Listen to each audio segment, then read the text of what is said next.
être trop explicite. Mais bon. Veuillez parler dans le micro, s'il vous plaît. I said I spoke about that with my lawyers. Je m'en suis entretenu avec mes avocats. C'est à propos de ce qui se passe ici dans ce prétoire. Enfin, pendant les pauses, on doit passer 1 heure et demie dans une petite salle où il fait extrêmement froid. Si on pouvait avoir une couverture ou quelque chose, parce qu'il fait extrêmement froid. Le président. Oui, on va essayer de trouver une solution. En tout cas, je vais exiger une solution. Et, Madame, Messieurs les juges, c'est aussi à propos de l'heure à laquelle on doit quitter le centre de détention. On part à 8 heures du matin.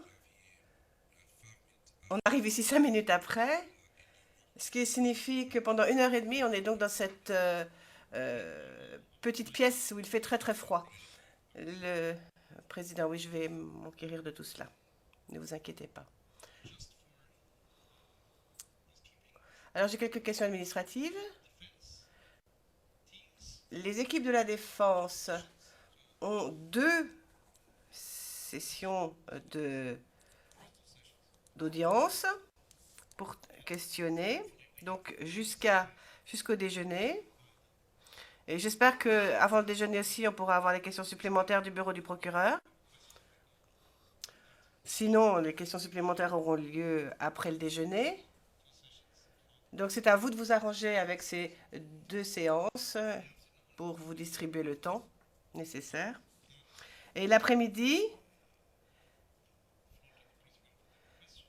si nous aurons éventuellement les questions supplémentaires du bureau du procureur, ensuite nous aurons notre décision sur la question du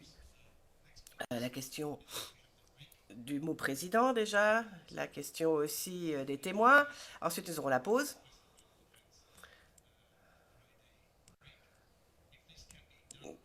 Qui, si possible, sera faite assez tôt, comme l'a demandé la défense. Et si on peut tout caser dans les 2 séances du matin, ce serait parfait. C'est à vous de vous arranger pour poser des questions, être efficace, pour que tout soit fait avant l'heure du déjeuner. Ce serait parfait. Et maintenant, je vais rendre la parole à la défense de M. Gbagbo pour la poursuite de l'interrogatoire. Madame Naouri poursuivra le contre-interrogatoire. Oui, on peut continuer.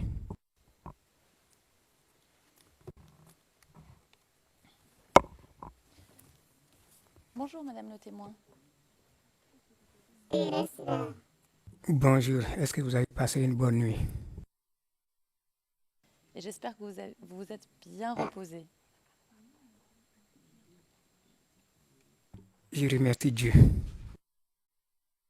Alors, comme hier, je vais vous poser des questions de la manière la plus précautionneuse possible, sous le contrôle de la Chambre.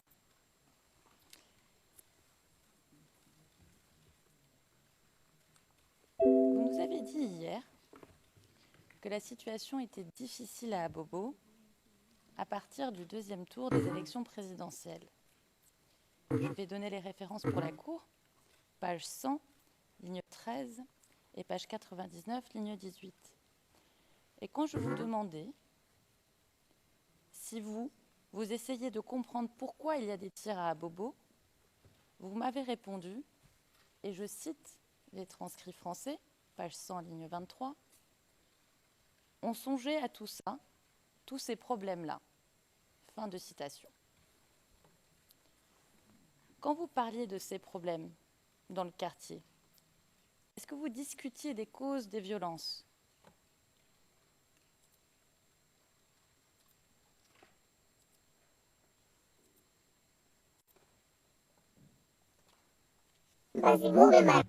Ceux qui tiraient, on ne les connaissait pas. Comment est-ce qu'on peut parler avec ces gens-là?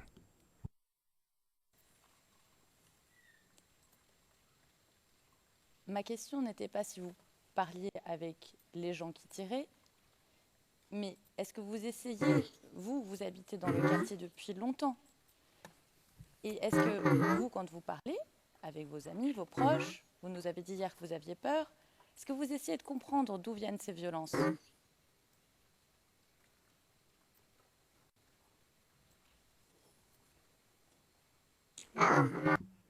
Non, on n'en parlait pas entre nous.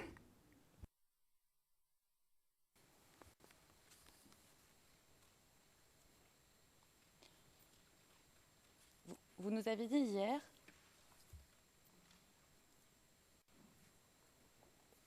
que vous aviez un enfant, que la situation était compliquée. Vous n'avez pris aucune précaution pour votre sécurité.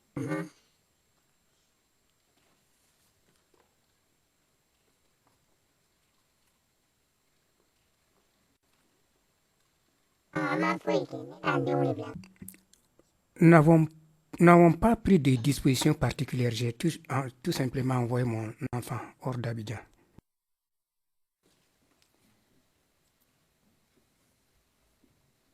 Et le moment où vous décidez d'envoyer votre enfant hors d'Abidjan, est-ce que c'est parce que les tirs étaient de plus en plus fréquents?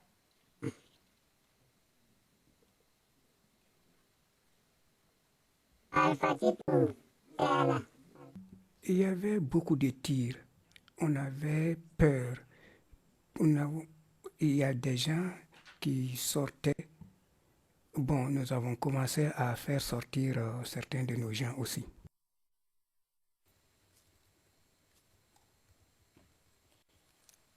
Est-ce que le fait que la police avait disparu d'Abobo fin février 2011 était la raison de ces violences?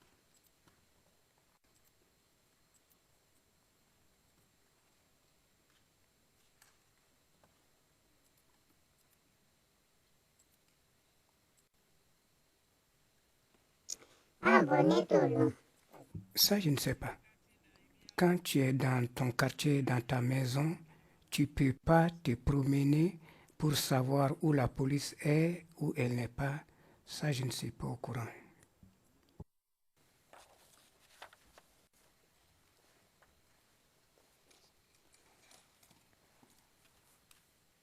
Vous venez de vous dire que vous vous baladiez dans vos quartiers. On sait qu'Abobo, c'est grand, mais vous qui habitiez là depuis longtemps, vous connaissiez bien Abobo et les différents quartiers, n'est-ce pas?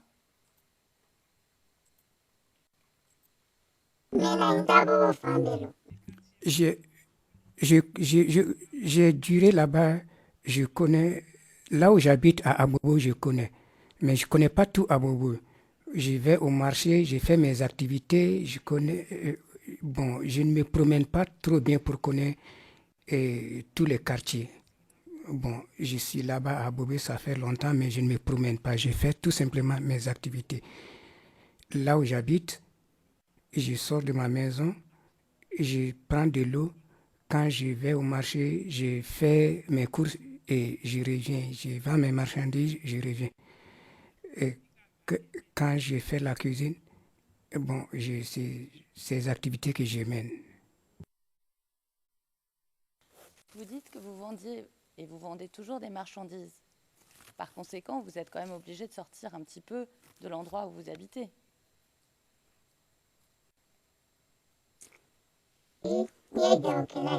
J'ai fait le commerce, le petit commerce. Je vais prendre l'huile et le matin, je prends le véhicule, je vais à Djamé, je vais voir ma maman, je prends de l'huile et je reviens et je vais donner l'huile à d'autres personnes qui vendent et qui me fixent des jours pour me dire venez récupérer votre argent. Que vous passiez voir votre maman à Djamé. On n'en dira pas plus puisqu'on est en audience publique et on va éviter que vous soyez identifiés. Mais cela signifie que vous avez des parents qui habitent à d'autres endroits. Donc vous allez voir vos parents de temps en temps.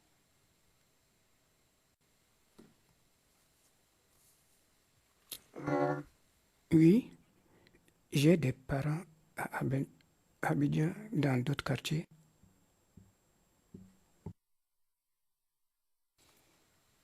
Et quand vous vous déplacez pour faire votre commerce, pour aller voir vos parents, vous n'avez pas peur des tirs et des affrontements?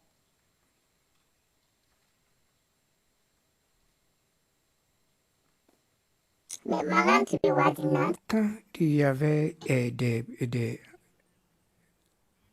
quand il y avait des problèmes, moi je ne sortais pas. Mais le matin, tu sors très tôt, tu vas faire tes courses et tu reviens. On pouvait faire... et tu prends le véhicule très tôt et tu vas d'une commune à l'autre. Ou bon, dans les moments de trouble, je ne pouvais pas sortir. Comment vous saviez quand est-ce qu'il fallait rester chez vous et qu'il fallait faire attention et qu'il y avait des moments de trouble?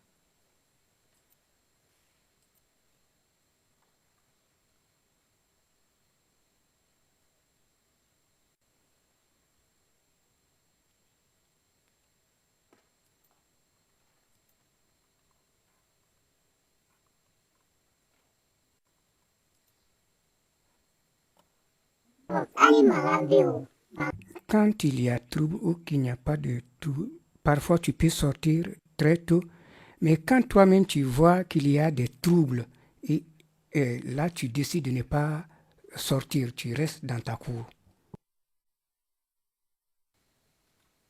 Et vous dites quand tu vois qu'il y a des troubles, donc vous pouvez voir qu'il y a des troubles.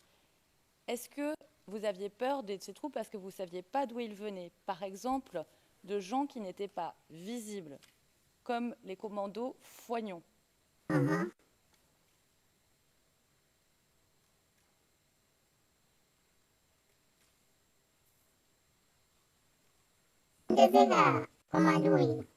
Là, les commandos, je ne les voyais pas.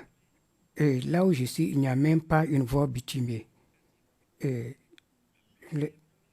quand il y a des troubles, c'est vers la gare, c'est loin de chez nous. Et pour y arriver, il faut prendre un véhicule. Mais quand il y a des tirs, même quand tu es loin, tu peux entendre le bruit des tirs. Quand tu entends les tirs, tu ne peux pas sortir. Quand tu sors au moment des troubles, tu entends des tirs. Quand quelque chose t'arrive, ça, tu l'auras cherché. Vous dites que les tirs venaient de loin, de près de la gare. Et vous dites que la gare, c'était loin de chez vous. Mais le jour de la marche, vous passez par ces quartiers et près de la gare?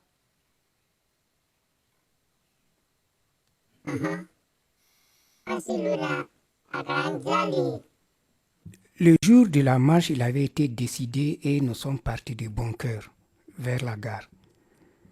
Excusez-moi, Madame le témoin, il avait été décidé par qui?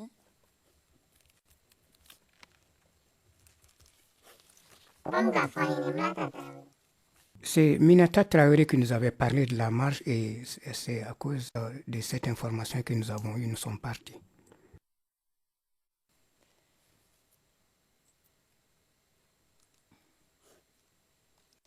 Et Minata Traoré, elle vous a donné des instructions? Elle vous a dit comment, où il fallait y aller, à quelle heure se retrouver, à qui il fallait écouter?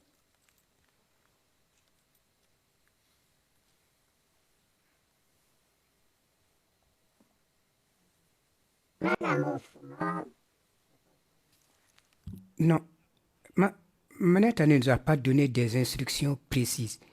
Il nous a été dit, elle nous a dit allez à la marche, mais elle ne nous a pas dit prenez cette voie, allez là-bas, allez non. Non, elle ne nous a pas donné des instructions de ce genre. Alors vous allez de votre propre initiative à la marche, vous passez par un endroit dont vous venez de nous dire qu'il y a des tirs. Pourquoi, quand vous passez près de cet endroit, ce jour-là, vous n'avez pas peur d'entendre les tirs que vous entendez tous les jours? Pourquoi vous n'avez pas peur? Pourquoi vous marchez de bon cœur?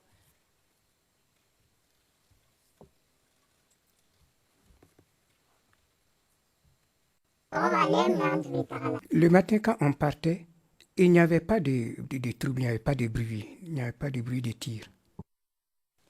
Et je reviens un instant sur le quartier d'Abobo, d'où vous veniez.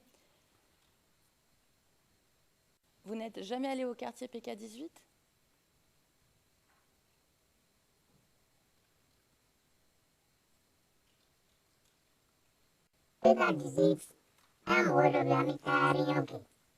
Il est à PK18 et nous avons tenu des réunions là-bas, mais il n'y avait pas de... C'était avant le vote, on a participé à des réunions là-bas. Alors, vous avez participé à des réunions dans le quartier PK18, c'est bien ça?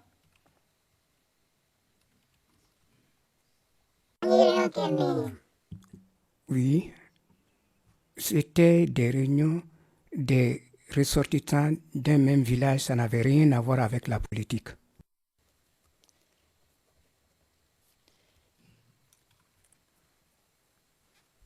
Si vous connaissez PK18, vous savez que le commando invisible est actif à PK18.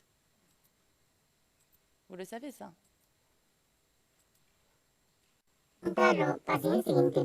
Je ne sais pas parce que je n'habite pas le PK18. Je suis loin du PK18. Quand je dois me rendre, je prends un véhicule. Et quand vous avez des réunions à PK18,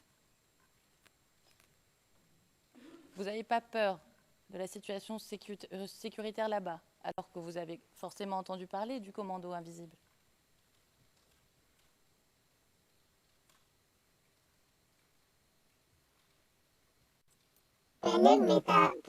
Quand je partais au PK18, c'était à un moment où il n'y avait pas de troubles.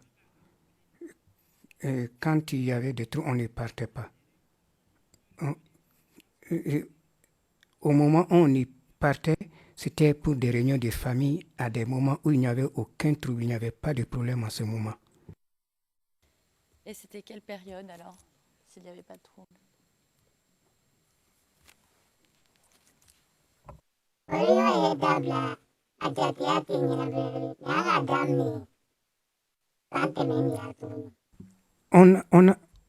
On a dû arrêter les réunions à un certain moment. Bon, après, on a repris plus tard. Le procureur, je vous prie de m'excuser de vous interrompre. Monsieur le Président, la question a été posée, le témoin a répondu à la page 7, ligne 4. Elle a dit qu'elle est allée au quartier avant le vote. Donc, ce cadre temporel a déjà été traité. Please go ahead. Merci, monsieur. Veuillez poursuivre.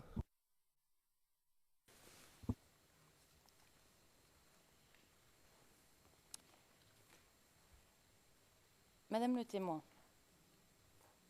vous nous avez dit hier que la situation était difficile à Bobo et que vos enfants étaient partis. C'est à la page 100, ligne 13 à 16. Quand est-ce que vos enfants sont-ils partis?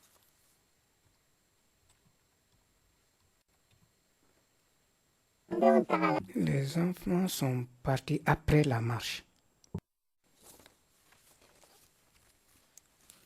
Est-ce que d'autres personnes quittaient à Bobo?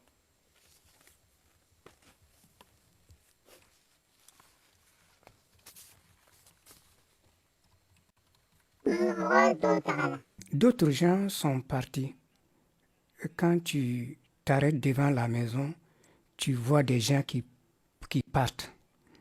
Et dans notre maison et dans notre cour, beaucoup de gens sont partis, sauf moi, mon mari et une autre voiture. Et ma voisine et son mari, bon, nous sommes partis le même jour. Vous dites beaucoup de gens sont partis, donc ils étaient nombreux les gens à partir. Excuse me. Le juge président, pardon. Comment le témoin peut-elle savoir combien de personnes ont quitté à Bobo? Voyons, veuillez reformuler s'il vous plaît. C'est un peu comme l'autre question. Y a-t-il d'autres personnes à Bobo? Je crois que cela va au-delà des connaissances non seulement de ce témoin, mais de tout témoin. Merci.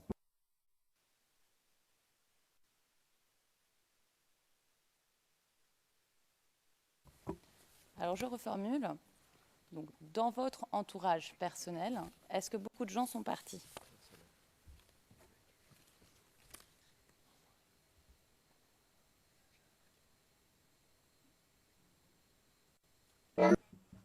Et dans le quartier, beaucoup de gens sont partis. Beaucoup sont partis dans le quartier. Quand tu demandes après quelqu'un, on vous dit il est parti. Et quand tu t'arrêtes devant la cour, tu vois beaucoup de gens partent. Et on avait peur. Bon, le mari de ma voisine était un moment malade et nous sommes restés un peu ensemble. Mais un matin, et, ma voisine m'a dit je vais me rendre ailleurs chez mes parents. Et moi, j'ai dit, je vais partir. Nous sommes partis le même jour.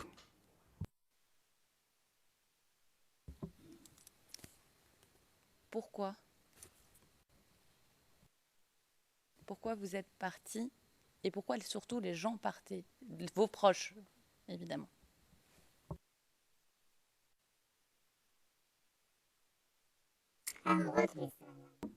Ils avaient peur.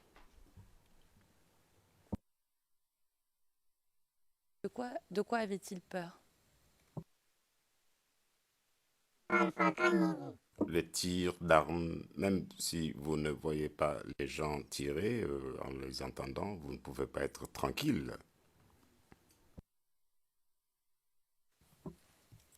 Qui tirait? Je ne sais pas qui tirait, parce que nous ne nous trouvions pas au même endroit. Moi, je vous ai dit que j'étais à la maison, mais lorsqu'il y a des tirs, même si les tirs sont éloignés, vous les entendez et cela fait peur. Je n'ai pas vu les personnes qui tiraient. C'était le commando invisible qui tirait? But excuse me. Le juge président, elle a dit je ne sais pas qui tirait. Ça s'arrête là? À mon avis. Merci. Madame le témoin, donc vous nous dites que les gens partent, vos proches notamment, et qu'il y avait des tirs. Je vais vous montrer un petit extrait de vidéo. Rien de traumatisant du tout, je vous rassure. Et je vous poserai une petite question à la suite de cette vidéo. Il s'agit de la pièce CIV-D15-0001-05-65 de 0,21 secondes à 0,40 secondes. Pardon, je me suis trompée dans le timecode. C'est de 0,12 secondes à 1 minute 15. Veuillez m'excuser.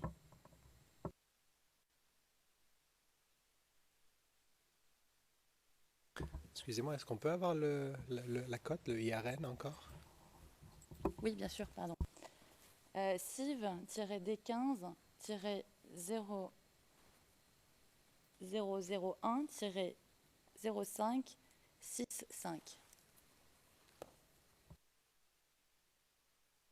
Est-ce qu'elle est sur votre liste parce que nous ne la voyons pas?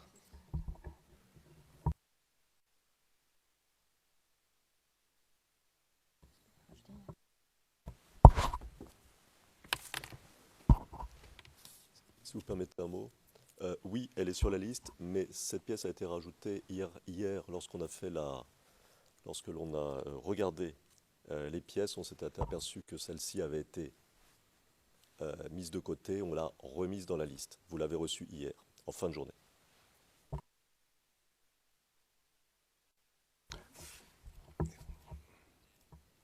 We're just going to check this very... Le procureur, nous allons vérifier cela, Monsieur le Président, très brièvement, parce que je ne la vois pas sur la liste.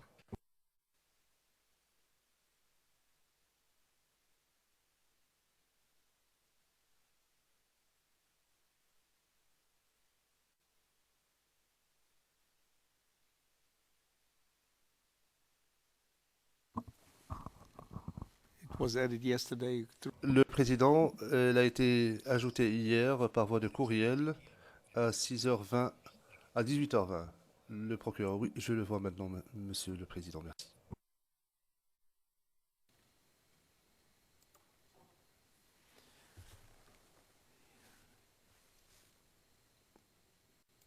Is that okay? Ça va? Alors poursuivez, s'il vous plaît.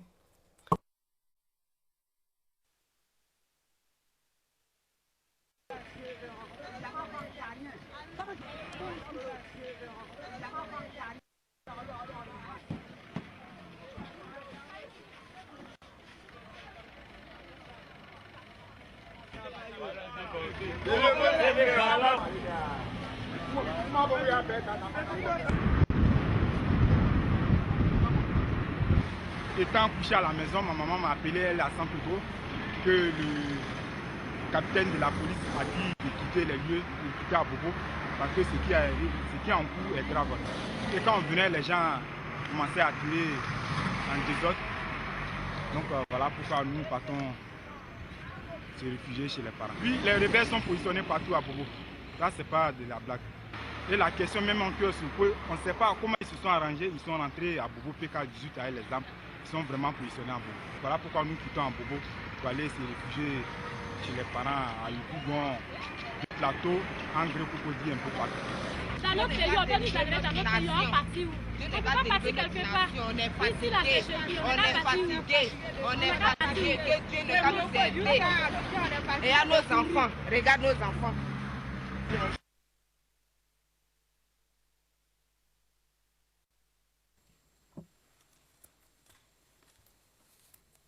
Madame le témoin, est-ce que vous avez bien pu regarder les images? Je n'avais pas l'image, je n'ai entendu que le son.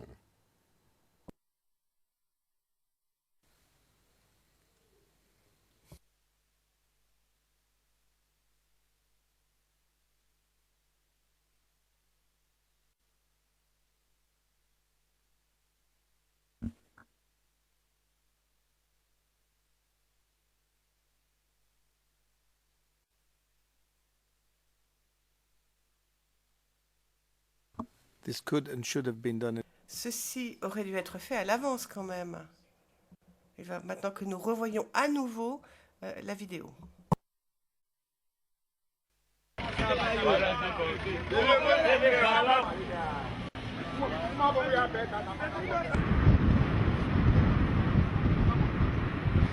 Étant couché à la maison, ma maman m'a appelé, elle à San Pedro, que le capitaine de la police a dit de quitter les lieux, de quitter Abobo, parce que ce qui est en cours est grave. Et quand on venait, les gens commençaient à tirer en désordre. Donc voilà pourquoi nous partons se réfugier chez les parents. Puis les rebelles sont positionnés partout à Bobo. Ça, c'est pas de la blague.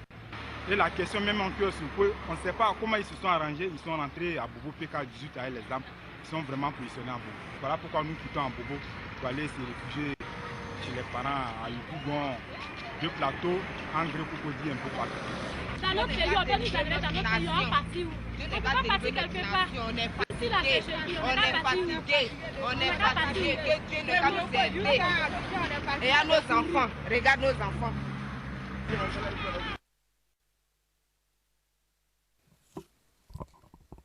Bon, Madame le témoin, vous avez pu voir les images cette fois-ci, n'est-ce pas? Tout à fait, tout à fait. Image du 25 février 2011 de l'exode d'Abobo. Est-ce que vous, personnellement, vous avez vu l'exode? Moi, j'ai quitté Abobo pour me rendre chez ma mère. Le monsieur expliquait qu'il y avait des rebelles à PK18, qu'ils avaient des armes.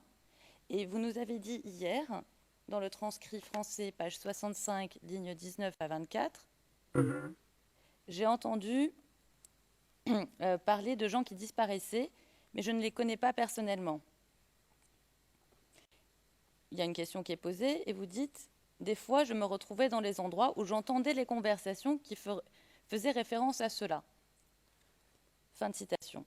Donc, vous nous dites que vous entendez des conversations. Vous êtes dans le quartier, vous allez à PK18, vous allez voir vos proches. On ne vous a jamais, vous n'avez jamais parlé des rebelles et du commandant invisible lors de ces discussions, alors qu'apparemment, les gens en parlaient beaucoup.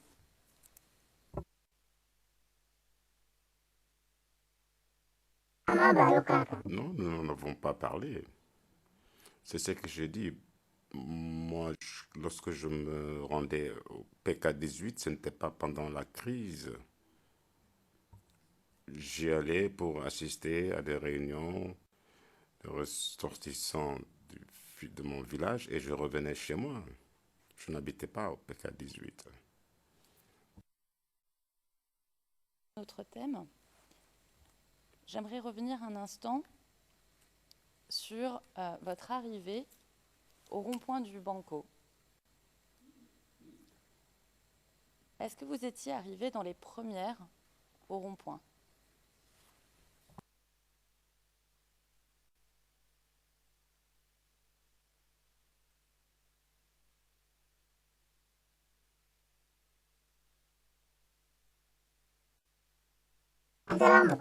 Non, j'ai trouvé des gens sur les lieux.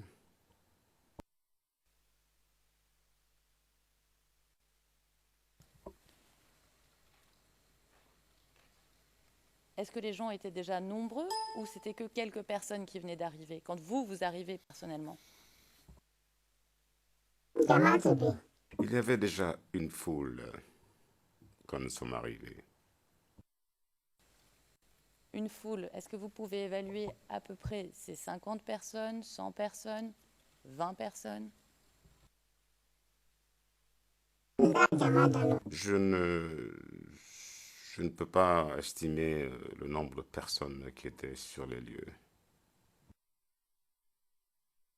Vous aviez l'impression que qu'il y avait quand même du monde, c'est bien ça?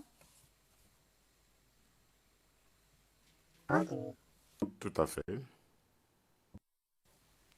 Et est-ce que vous pouvez nous décrire le rond-point Banco pour nous qui sommes ici, pour qu'on comprenne la configuration des lieux?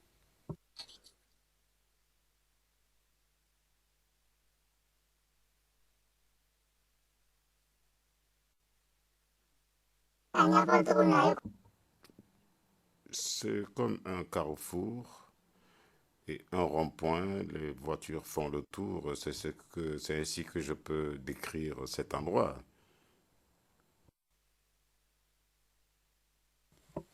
Est-ce qu'il y a des magasins près du rond-point?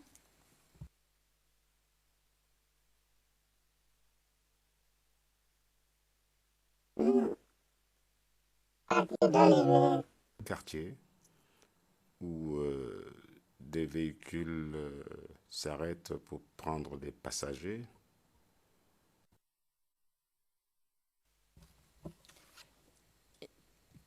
Et le jour de la marche, quand vous arrivez au rond-point, la circulation et le trafic s'est arrêté ou continue de manière fluide?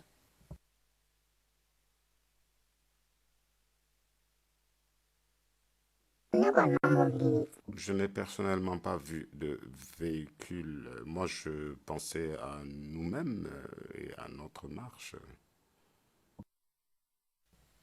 Donc quand vous arrivez au rond-point, où habituellement, vous le dites vous-même, c'est un quartier, les véhicules s'arrêtent, les gens montent et descendent, ce jour-là, vous n'avez vu aucun véhicule. Même avant, sur votre chemin, quand vous marchez et vous arrivez au rond-point.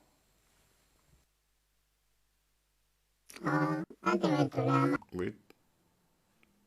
Nous n'avons pas vu de véhicule. Même s'il y en avait, je n'ai pas fait attention parce que moi, je pensais à nous 5 qui nous rendions pour la marche.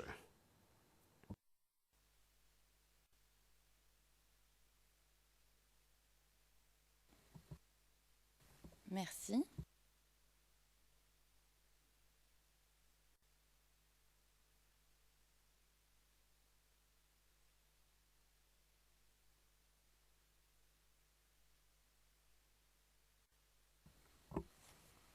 Vous nous avez dit hier que vous ne reconnaissiez pas les lieux montrés sur la vidéo du procureur, la première, où on voit les dames danser. C'est la page 86, lignes 3 à 10. Et je cite. « Madame le témoin, est-ce que vous connaissez l'endroit, les gens sur cette vidéo? Je ne me rappelle pas de l'endroit. » Fin de citation.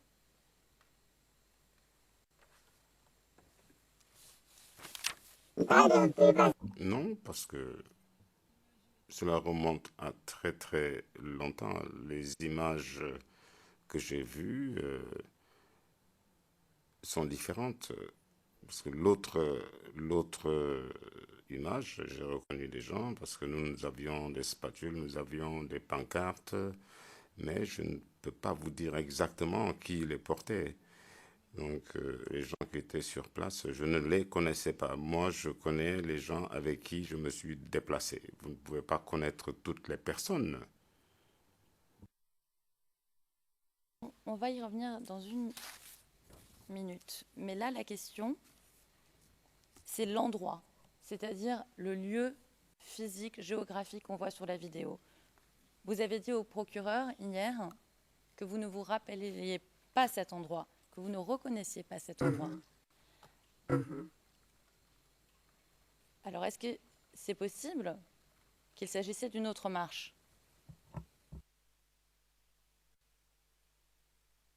Je ne me rappelle pas d'une autre marche. Je n'ai participé qu'à une seule marche et je me souviens seulement de cette marche. Il se peut que ce soit une autre marche, mais je ne me rappelle pas parce que tous ces événements sont survenus il y a bien longtemps. Mais moi, je n'ai participé qu'à une marche. Qu'à une seule marche. C'est ce que vous nous dites. Et le procureur montre des images d'une marche. Et vous, personnellement, vous ne reconnaissez pas l'endroit de cette marche. Donc, est-ce qu'il est possible qu'il s'agisse de deux marches différentes, la marche à laquelle vous avez participé et la marche que l'on voit sur la vidéo?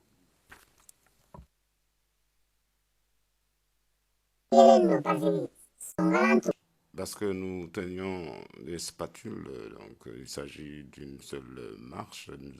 Il y avait également des gens qui portaient des pancartes où étaient inscrits certaines choses. Les gens dansaient. Moi, je n'ai participé qu'à une seule marche, même s'il y a eu d'autres marches par la suite, je n'y ai pas participé.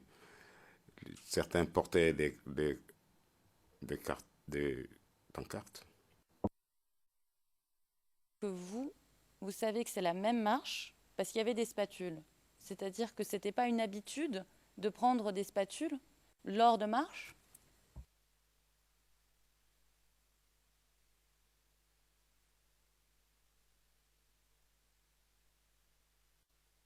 Je pense que c'est la même marche parce que je ne me souviens pas d'une autre marche personnellement.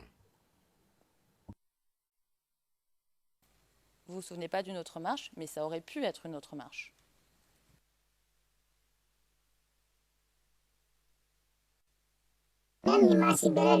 Même si tel est le cas, je ne me rappelle pas. Moi, je vous dis que je n'ai participé qu'à une seule marche. Et puis, même cet événement est survenu il y a bien longtemps. Il se peut que j'oublie certains détails.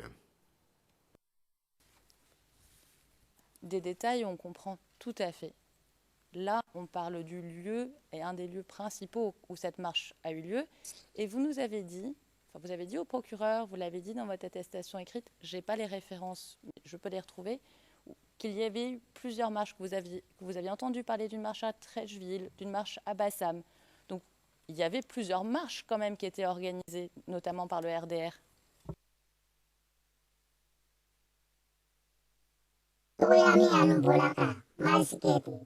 Les gens qui ont participé à la marche, il y avait des gens de Bassam, de Trècheville, et d'autres ont eu le courage de participer à des marches, mais moi, je n'ai pas entendu parler de plusieurs marches. Je ne vous ai parlé que des faits que j'ai vécus, mais je sais qu'à Bassam, ils ont marché, Trècheville, et moi, je n'ai participé personnellement qu'à une marche.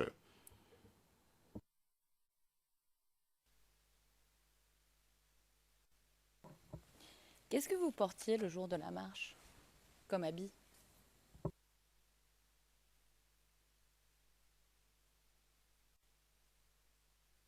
Je portais un t-shirt orange, de couleur orange. Vous ne portiez pas de t-shirt à l'effigie d'Alassane Ouattara?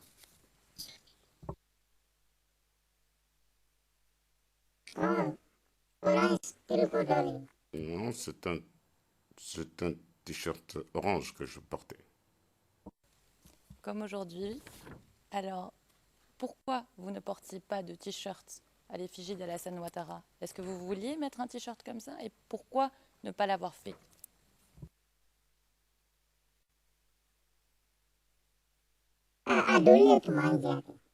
Moi, je n'aimais pas ce t-shirt. Je me suis habillé comme je voulais.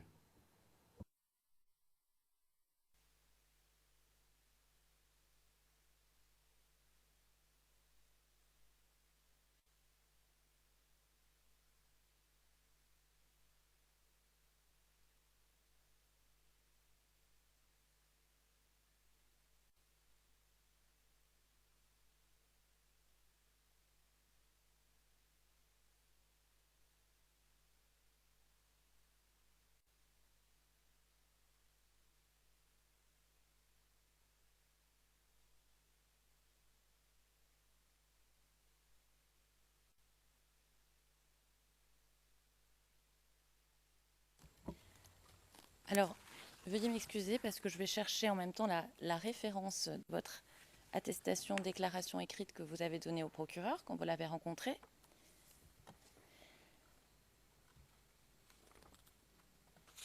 Mais dans cette attestation, vous dites, et je ne peux pas vous citer puisque je cherche la référence, mais vous dites que votre mari n'était pas d'accord pour que vous portiez un t-shirt à l'effigie d'Alassane Ouattara et que vous souhaitiez en porter un. Et maintenant, vous nous dites que vous n'aimiez pas ces t-shirts.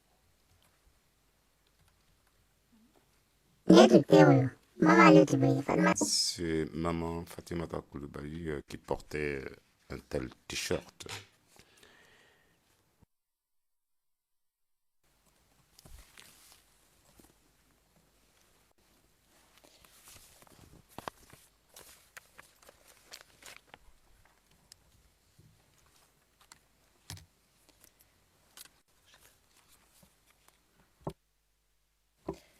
Pour la cour, je vais revenir un tout petit peu plus tard et je vais donner un numéro ORN et un numéro de paragraphe pour cette citation.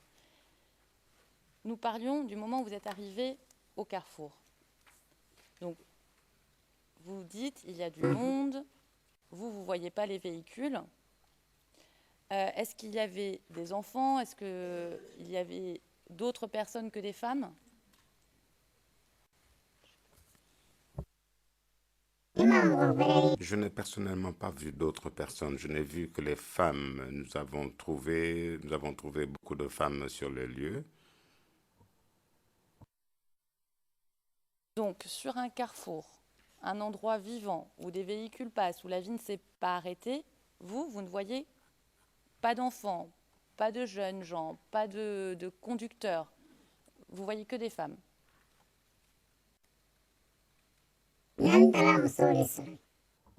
Effectivement, j'ai retrouvé sur le lieu une femme parce que nous avons emprunté une grande avenue et donc on les a retrouvés sur le lieu. Il y avait beaucoup de personnes et on nous demandait de nous arrêter, de ne plus avancer. Ce que nous avons fait. Qui vous demandait de vous arrêter, de ne plus avancer? Je ne connais pas ces personnes, parce qu'il y avait beaucoup de gens, il y avait une sorte de bousculade, on nous a demandé d'éviter cela.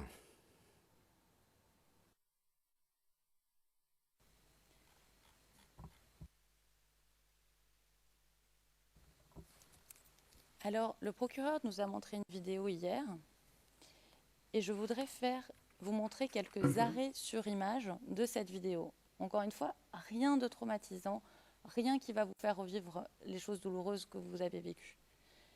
Alors, la vidéo, c'est CIV-OTP-0077-0411 et je vais demander au greffier d'audience s'il veut bien donner l'accès à notre case manager pour des questions de qualité, puisqu'il s'agit de la photo, du film de qualité du procureur, et que la qualité est meilleure et qu'on a fait des arrêts sur image précis. Et pour le dossier, je vais donner les numéros des timecodes 219, 220, 304, 305 et 316.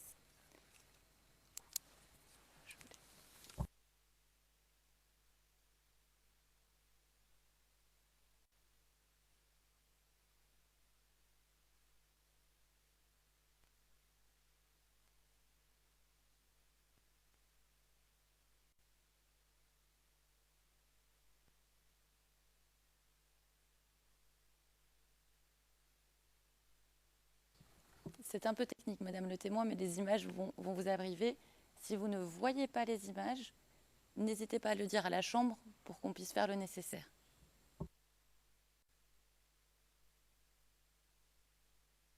Je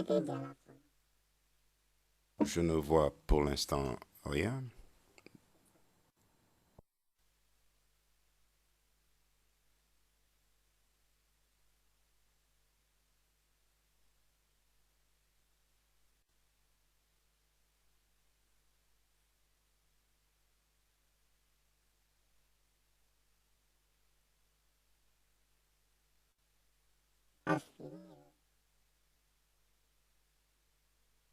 Je ne vois rien sur l'écran.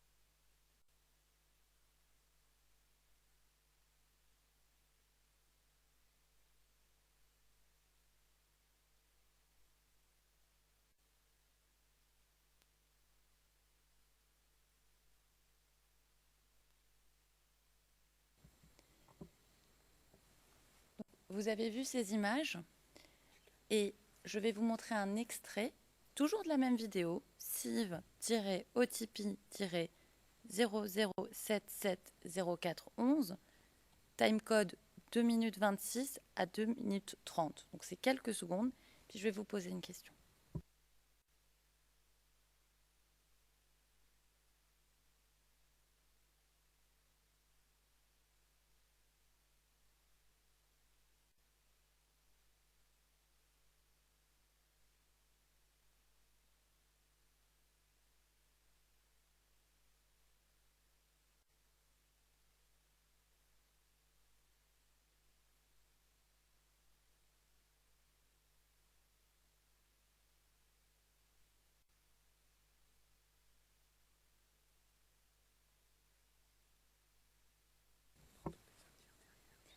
Est-ce que vous avez bien pu entendre ce qui s'y disait? Non, je n'ai pas entendu. C'était mon inquiétude. J'ai pas envie de faire perdre beaucoup plus de temps à la chambre. Est-ce qu'on peut le remettre rapidement avec un meilleur son ou est-ce que c'est pas possible? C'est important d'entendre.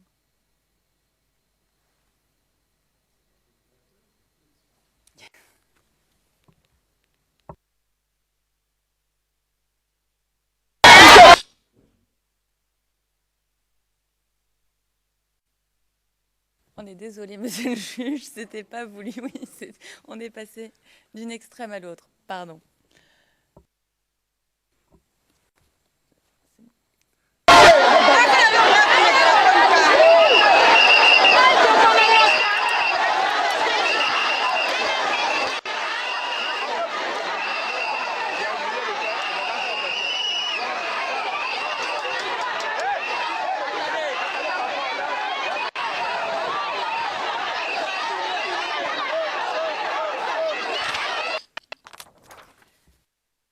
Alors là, Madame le témoin, j'espère que vous avez entendu.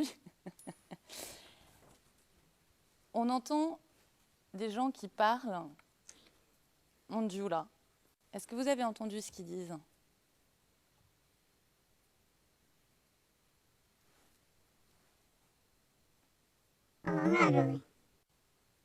Oui, une partie. Si je vous dis qu'ils disent derrière, derrière, allez-y derrière d'abord. Vous ne savez pas ce qui est devant. On vous dit derrière. Vous ne voulez pas? Est-ce que c'est bien ce que l'on a entendu?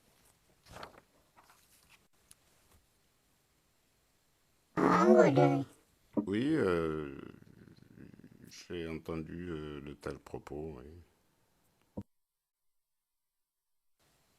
Nous avons vu des images d'hommes dans la marche que le procureur nous a montrée, qui organisaient, qui coordonnaient. On entend une voix d'homme qui dit aux femmes où se placer. Et vous nous avez dit, quand vous êtes arrivés, il y avait des personnes qui vous disaient d'avancer et vous disaient quoi faire. Les personnes qui vous disaient ça, qui étaient-elles? Je vous repose la question.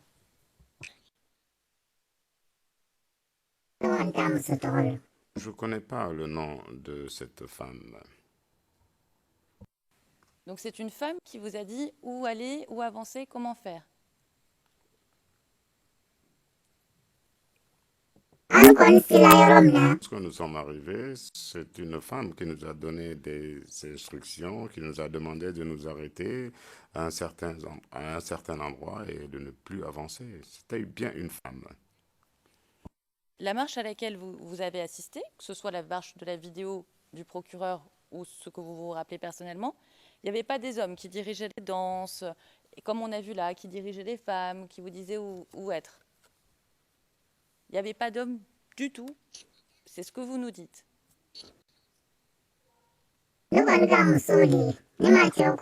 J'ai vu des femmes. Je n'ai pas remarqué la présence d'hommes sur les lieux. Saviez-vous combien de temps la marche devait durer, à peu près?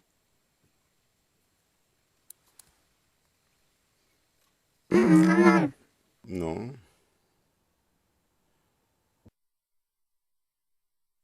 Donc, vous arrivez au carrefour. Vous regardez les femmes danser, ce que vous nous avez dit hier. Vous participez à la marche, mais vous n'avez aucune idée combien de temps ça va durer.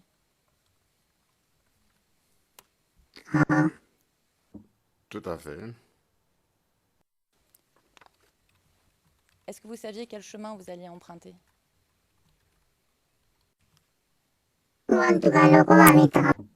Oui, puisque nous nous rendions vers la gare.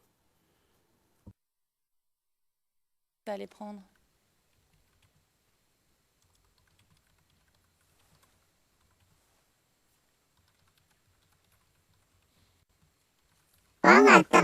Nous avons marché pour nous rendre à Banco. Mais pour revenir à la gare, je ne suis pas en mesure de vous dire exactement combien de temps cela a pris parce qu'il y avait beaucoup de monde.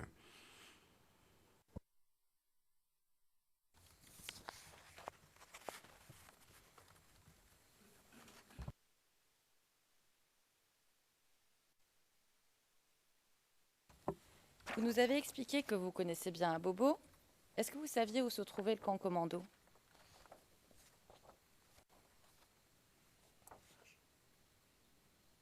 Je n'ai pas dit que je connaissais Abobo.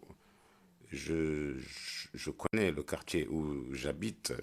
Parce que vous savez, à Bobo, c'est quand même un grand quartier. Et moi, je connais très bien le quartier où j'habite, mais pas tout à Bobo. Mais quand vous vous dirigez vers la marche, vous savez quel chemin emprunter, vous savez comment aller au carrefour Banco, n'est-ce pas?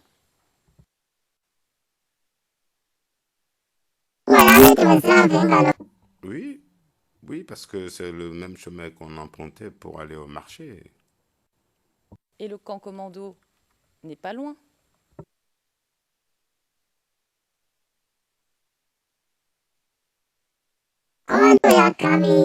Camp Commando se trouve vers la gare. C'est un endroit qui est assez éloigné de là où nous étions. Donc, vous saviez, quand vous dirigeant vers la gare, là, vous venez de nous expliquer que vous saviez où se trouvait le camp commando. Donc, quand vous allez marcher et participer à la marche, vous savez que vous allez marcher sur une voie sur sur une voie qui a le camp commando dans votre dos, et que quand vous marchez, les convois du camp commando peuvent passer.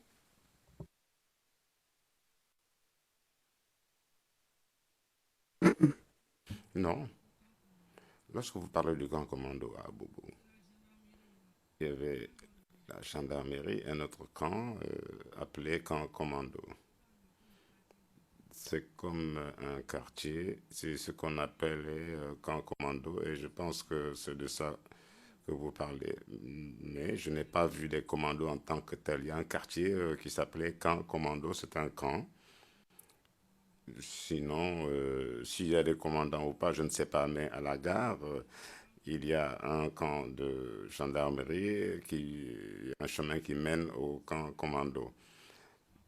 Mais si vous parlez de commando en tant que tel, je n'en ai pas vu. Le témoin, ma question, c'était pas s'il y avait des commandants, si vous avez vu des commandants, c'est est-ce que vous pouviez situer le camp commando? Et vous nous avez dit que vous saviez, tout du moins à peu près, où il se situait, le camp commando, n'est-ce pas? Camp commando, il y a un quartier à la gare, après la gendarmerie, vous prenez un véhicule pour vous y rendre si vous voulez, et vous verrez des véhicules qui seront dans cette direction, mais ce n'est pas dans mon quartier. Vous saviez si c'était dangereux d'aller au camp commando?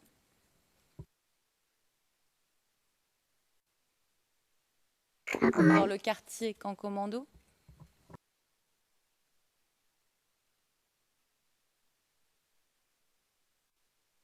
Non,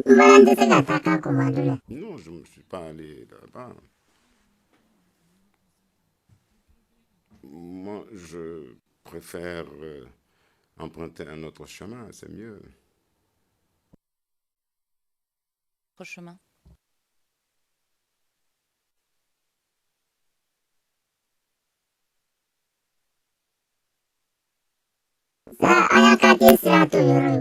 Parce que le camp commando dont vous parlez ne se trouve pas sur le chemin de notre quartier, qui mène à notre quartier. Merci, Madame le témoin.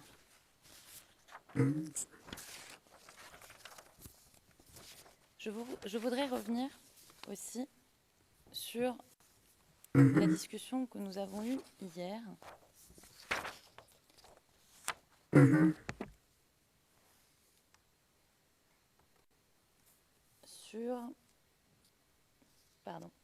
Sur les chars, et plus précisément le convoi.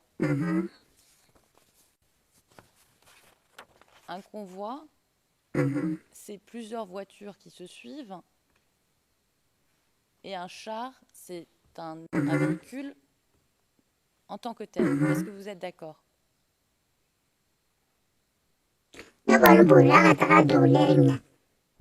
Quand j'ai fui pour aller me cacher, j'ai vu un char passer.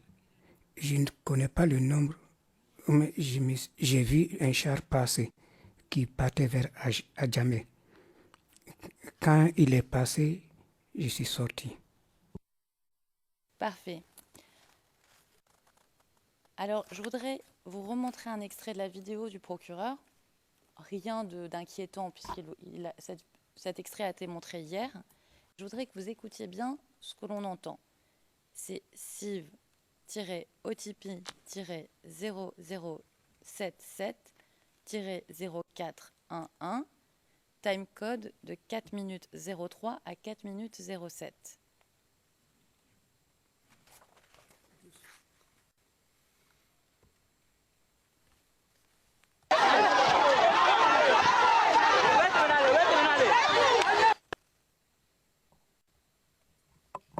Est-ce que vous avez pu entendre?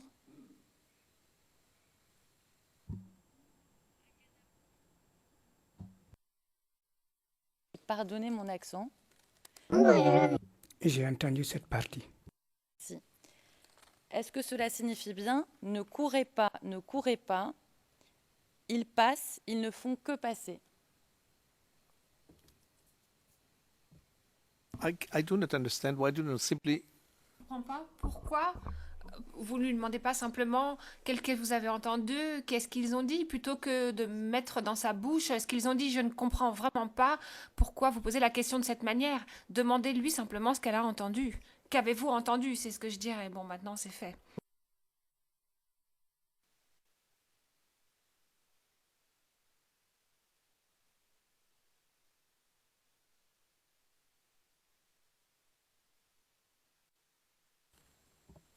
Madame le témoin.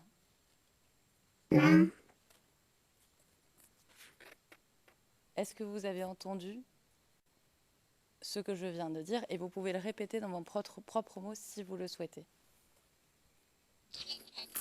Et ce que les gens ont dit ici, ils disent, ils sont en train de passer, ne courez pas. Madame le témoin. Alors, le procureur nous montre des images où on vous dit de ne pas courir et que les voitures que l'on a vues passer ne font que passer. Donc, il ne se passe rien. Il n'y a pas de tir. Alors, on en a discuté hier. Les images que l'on voit là, ce n'est pas ce que vous avez vu personnellement.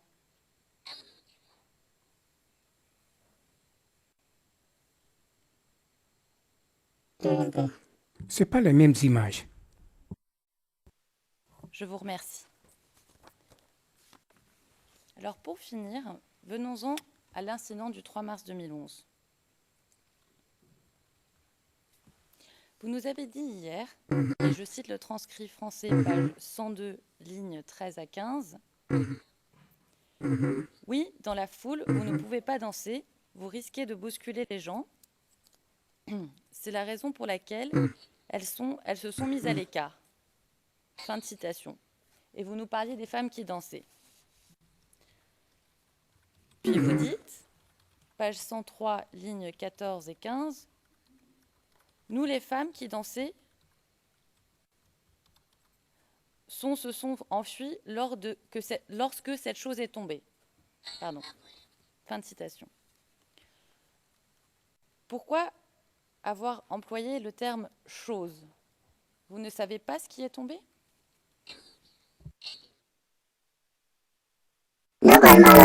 Moi, je ne sais pas ce qui est tombé. Moi, je regardais les femmes qui dansaient et quand ce truc-là est tombé. Moi, je ne sais pas qu'est-ce qui est tombé, mais ça fait un grand bruit. Moi, je suis tombé et je me suis relevé. Les gens se sont dispersés, les gens criaient. Moi, j'ai fui comme tout le monde et pour me cacher sous une table.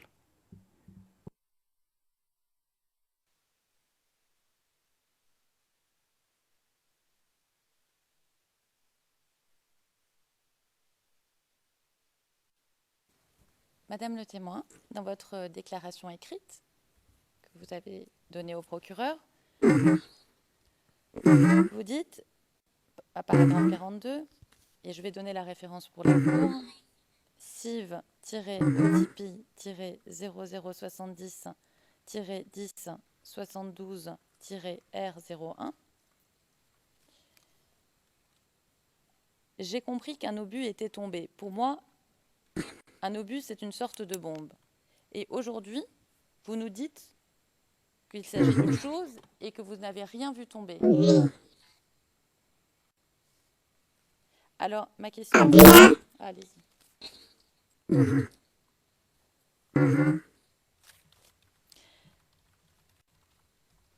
Ma question est comment et pourquoi avez-vous dit au procureur qu'il s'agissait d'un obus?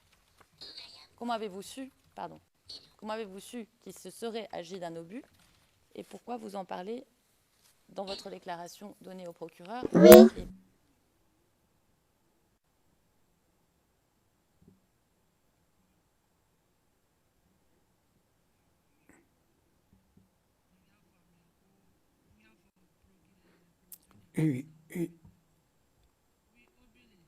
C'est un obus. Je ne peux pas dire à quelqu'un, voilà, mais quand c'est tombé, là où c'est tombé, ça fait des dégâts terribles. Tout le monde peut savoir que ça, c'est une arme de guerre. Bon, comme les gens disaient que c'est un obus, moi je dis que c'est un obus. Mais c'est tombé avec une grande force et ça s'est dispersé, ça fait des dégâts énormes. Your Honors. Procureur, Monsieur le Président, Mesdames les juges, je m'excuse d'interrompre à nouveau, mais il me semble que lorsque ma consoeur dit que le témoin a dit hier que ce qui est tombé était une chose, c'est une citation qui n'est pas complète parce que hier, le témoin, à la page 72, a dit le terme bombe et pas simplement chose. Donc, il faut garder cela à l'esprit. Et je pense que c'est tromper le témoin que de lui dire ce que vous avez dit hier, c'est que c'était une chose. Le président, je suis d'accord, je n'ai pas vu la transcription, mais s'il y avait également dit bombe, vous ne citez que la moitié et effectivement, c'est trompeur pour le témoin. Donc, je vous demande de... Prochaine question venait au terme bombe, puisque obus, bombe, en français, il y a des petites nuances, mais je pense que je vais en rester là pour ne pas influencer ou pas... en plus, le témoin a ses écouteurs. Oui, d'accord, mais vous avez raison. Mais vous parlez à quelqu'un dont nous savons... Donc... je sais que ce que sont des nuances. Nous savons ce que c'est que des nuances, mais je ne suis pas sûre que le témoin comprenne vraiment ces nuances. Donc, il faut en être conscient et il faut se souvenir de ça quand on lui parle. Bien, Monsieur le Président.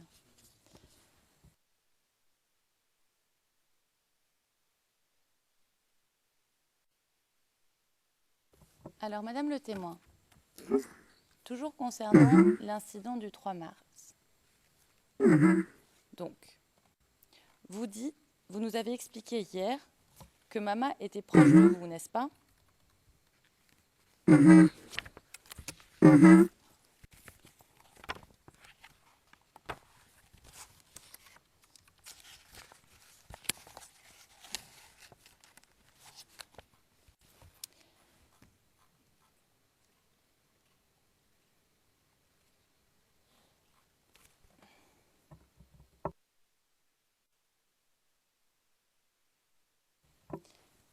Et vous nous avez dit hier, et c'est le transcrit français, page 71, ligne 8 à 12,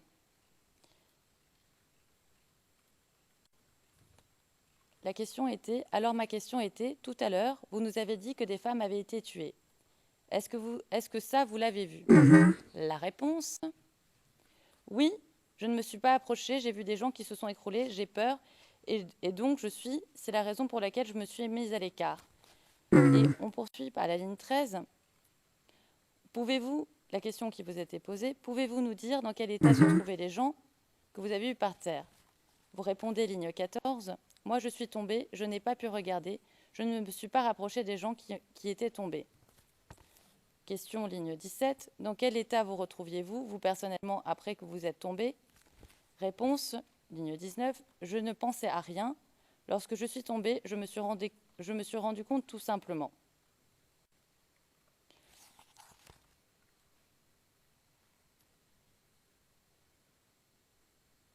Ma question, vous-même, vous n'avez pas vu de personne morte.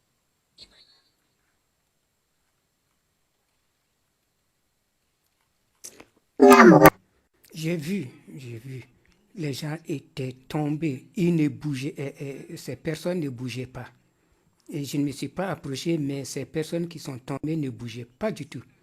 Bon, en d'autres circonstances, j'aurais pu m'approcher, mais je n'ai pas pu m'approcher parce que j'avais peur. Mais j'ai vu les gens étaient tombés, ils ne bougeaient pas et je ne pouvais pas m'approcher non plus.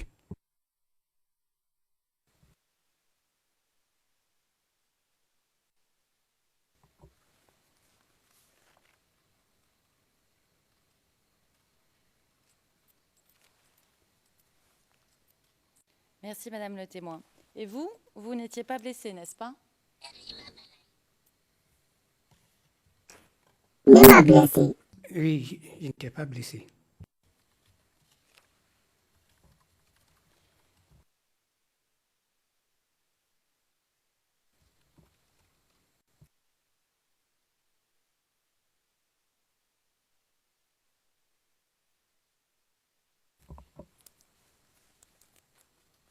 Si maman était proche de vous et que vous vous teniez avec les dames qui dansaient,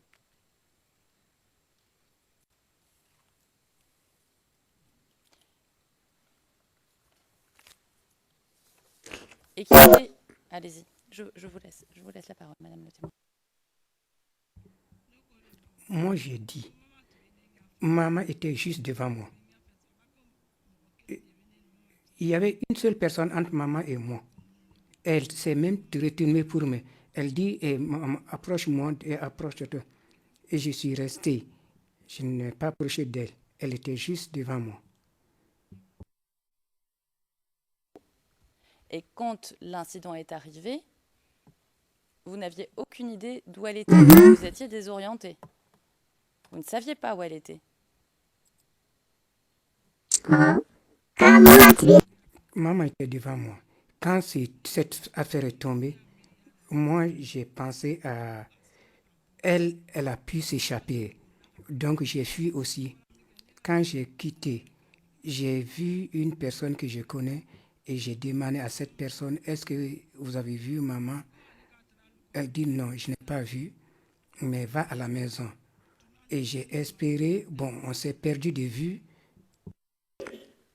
Mais vous pensez que maman avait fui, mais si elle était proche de vous, elle aurait pu se trouver là et ne pas avoir fui. Yes, but this is Oui, mais c'est quelque chose que vous pensez, c'est pas un fait que vous demandez. Quelle est la question? is the question. Quelle est la question? Comprendre ce que la témoin a vu ou pas vu au moment où elle se relève, au moment où, et ce qu'elle décide de faire ou pas. C'est son récit que nous discutons ici. Elle nous dit que le témoin est, que maman est à côté d'elle. Ensuite, elle nous dit qu'elle pense que maman s'est enfuie. Ensuite, elle s'est posé la question de maman. Mais si maman était à côté d'elle, ce que nous essayons de comprendre, c'est pourquoi elle n'a pas regardé autour d'elle et qu'elle a décidé de la chercher plus tard pour nous assister, nous. Donc je vous pose la question, Madame le témoin. Nous comprenons que vous étiez désorientée et nous essayons ici de comprendre ensemble ce qui s'est passé. Donc, maman était à côté de vous, vous nous l'avez dit. Ce n'est que plus tard que vous vous êtes posé la question de maman, n'est-ce pas?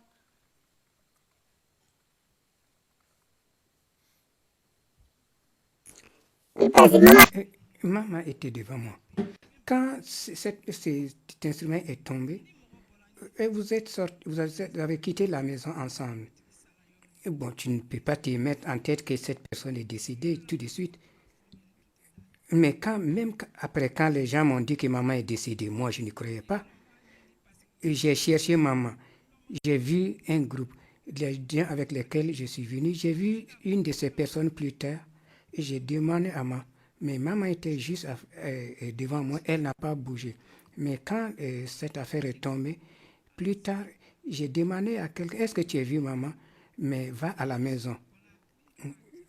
Et j'aurais dû me retourner aller voir, mais je n'avais pas le courage.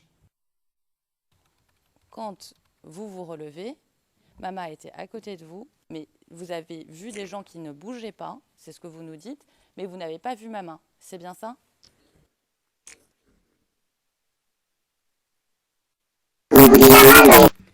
Et quand je me suis relevé, si je n'étais pas pour regarder quelqu'un, c'était pour fuir. Chacun fuyait et moi j'ai fui comme tout le monde.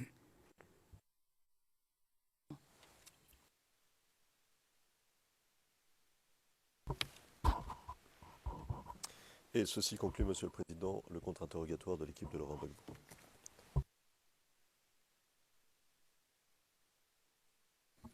Thank you very much. Merci beaucoup. Il est 11h moins 10. Je pense que nous devrions nous arrêter maintenant. Permettre aux témoins de se reposer et reprendre à 11h30. Pour les questions de la défense de M. Blégoudet. Bien. Donc, l'audience reprendra à 11h30.